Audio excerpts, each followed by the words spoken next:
Hello दोस्तों, cricket दुनिया YouTube channel में आपका हार्दिक स्वागत है।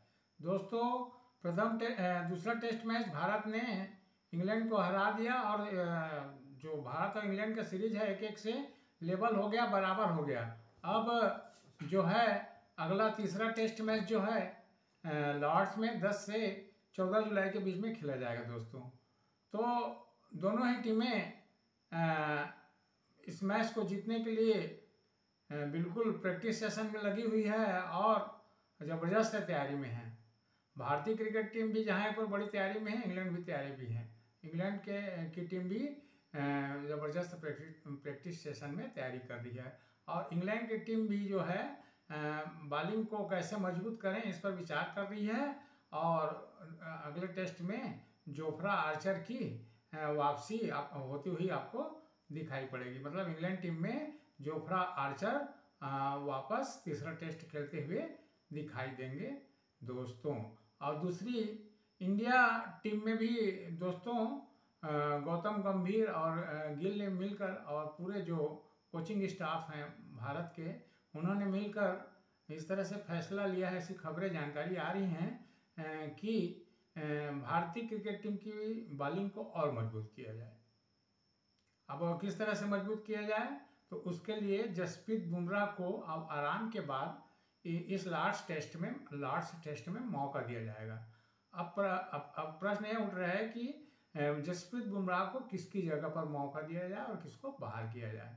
तो इस पर यह जानकारी आ रही है दोस्तों कि जसप्रीत बुमराह जो है नीतीश रेड्डी की जगह में खेल सकते हैं। यानी कि भारतीय क्रिकेट टीम जो है 4 विशुद्ध तेज गेंदबाज, मध्यम गति के तेज गेंदबाज के साथ जाना चाहती है, ऐसी जानकारी आई है। मतलब आपका बुमराह हो गया, सिराज हो गया, आकाशदीप हो गया और प्रसिद्ध कृष्णा, ये चारों जो हैं तेज गेंदबाजी के आधार स्तंभ तीसरे टेस्ट में बनते हुए दिखाई दे सकेंगे, ऐसी जानकारी आ रही है दोस्तों। यानी कि जसप्रीत बुमराह की वापसी होगी और नीतीश कुमार रेड्डी जो बॉलिंग ऑलराउंडर हैं, मध्यम गति के तेज गेंदबाज हैं, तो वो अभी पिछले मैच में ज़्यादा कुछ सफल हुए नहीं हैं, तो उनके जगह पर बुमराह की वापसी होगी, ऐसी जानकारी छनकर बाहर आ रही है दोस्तों।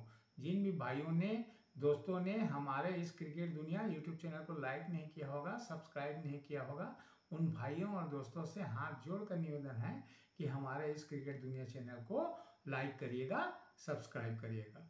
तो दोस्तों, तो इस तरह से एक इस ऑप्शन की जानकारी मिल रही है कि इस ऑप्शन के साथ भारतीय क्रिकेट टीम जा सकती है कि जसप्रीत बुमराह को नीतीश कुमार रेड्डी की जगह पर शामिल किया जाए और 4 विशुद्ध तेज गेंदबाज जो है भारतीय क्रिकेट टीम में तीसरा टेस्ट में लॉर्ड्स में उपलब्ध रहे।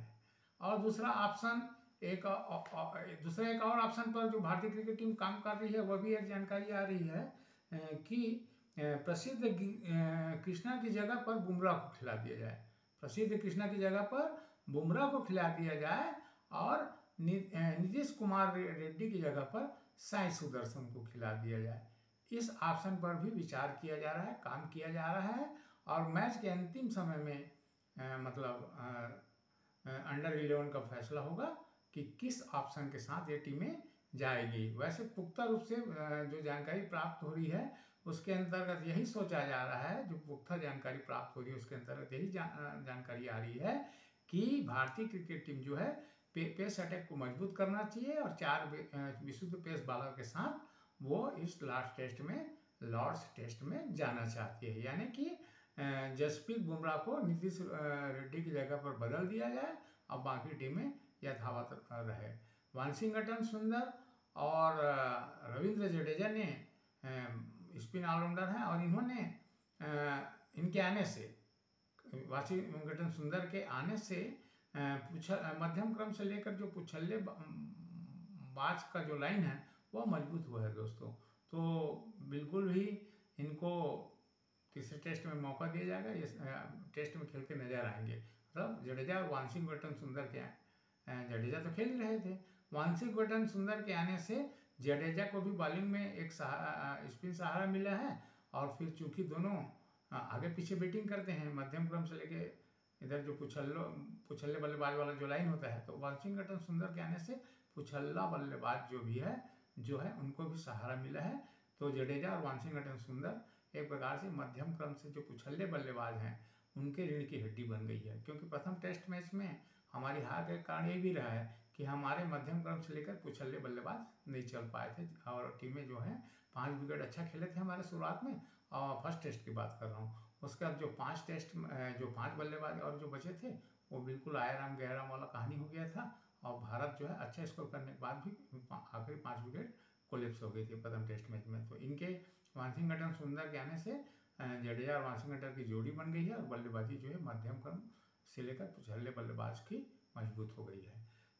दोस्तों, लॉर्ड्स में अभी पिछले दिनों में भारत ने 3 टेस्ट खेला है।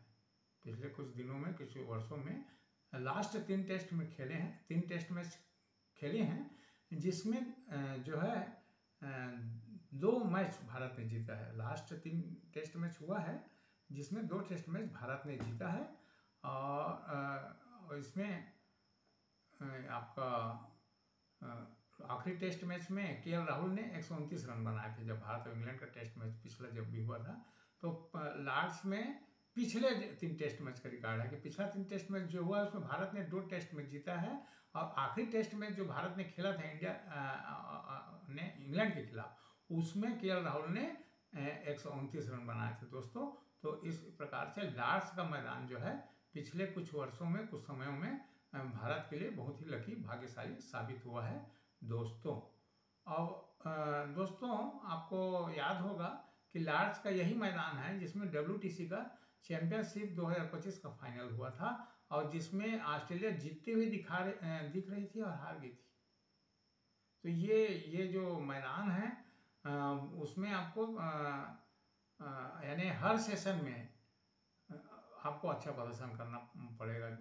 जितना भी सेशन है आपका, जैसे मैच मॉर्निंग से लेके जो लंच तक हुआ, लंच के बाद जो आपका टी तक हुआ, टी के बाद जो मैच के एंड तक हुआ, तो इस प्रकार जितने भी सेशन हैं उसमें जो टीमें अच्छा प्रदर्शन करेगी वो इस टेस्ट मैच को जीतेगी। इस मैदान का यह हाल चल रहा है, और ये चीज़ें इसमें दिखाई पड़ी है दोस्तों। क्या बोलते हैं, ये आपका जो WTC का फाइनल हुआ उसमें ये चीज़ दिखाई ऐसे दी कि ऑस्ट्रेलिया और साउथ अफ्रीका का मैच यहाँ हुआ, तो ऑस्ट्रेलिया ने पहले बैटिंग किया, 212 रन बनाए।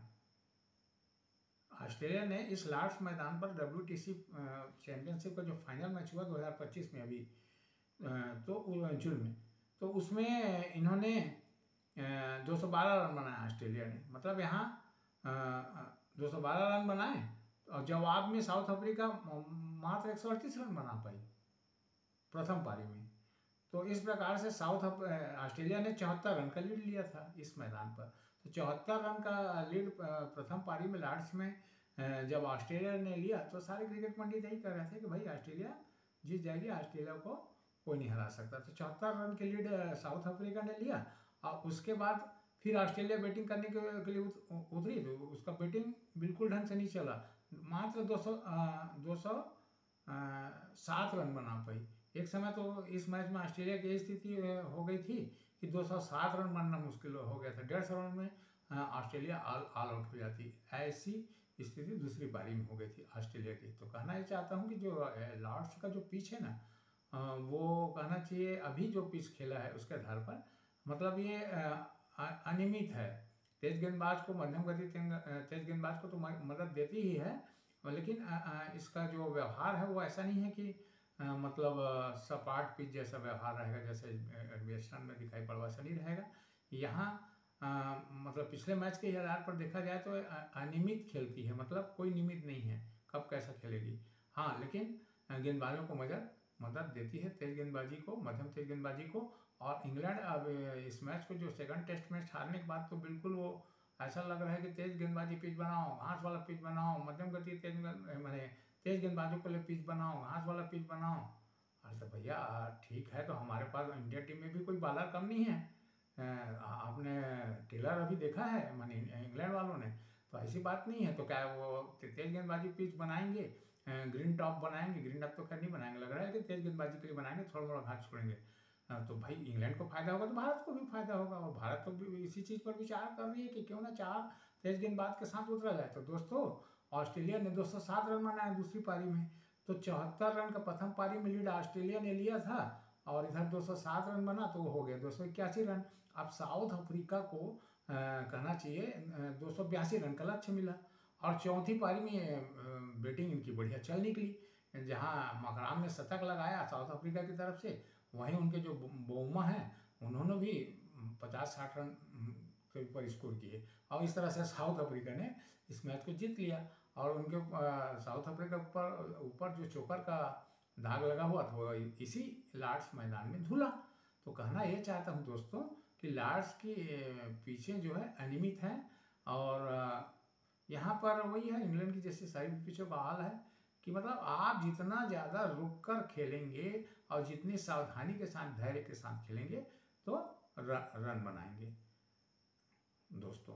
तो लॉर्ड्स की पिच तेज गेंदबाजी को और मध्यम गति के तेज गेंदबाजों को मदद करती है और वेस्टर्न टेस्ट बर्मिंघम टेस्ट जो है इंग्लैंड हारी है तो फिर वो निश्चित ही अब सारे पिच को और ख़ास करके अभी तो तीसरा की बात करें तो तीसरा जो लॉर्ड्स का मैदान है उसको ये लोग पिच जो है बिल्कुल ही तेज गेंदबाज के लिए जो मदद करे, मध्यम गति तेज गेंदबाज के लिए जो मदद करे ऐसी पिच बनाएंगे दोस्तों। और जोफ्रा आर्चर की वापसी हो रही है तो सपने संजय हुए हैं, लेकिन ये जोफ्रा आर्चर से तो राजस्थान रॉयल्स से खेलते हैं और इनसे तो हमारे भारतीय बल्लेबाज अभ्यस्त हैं।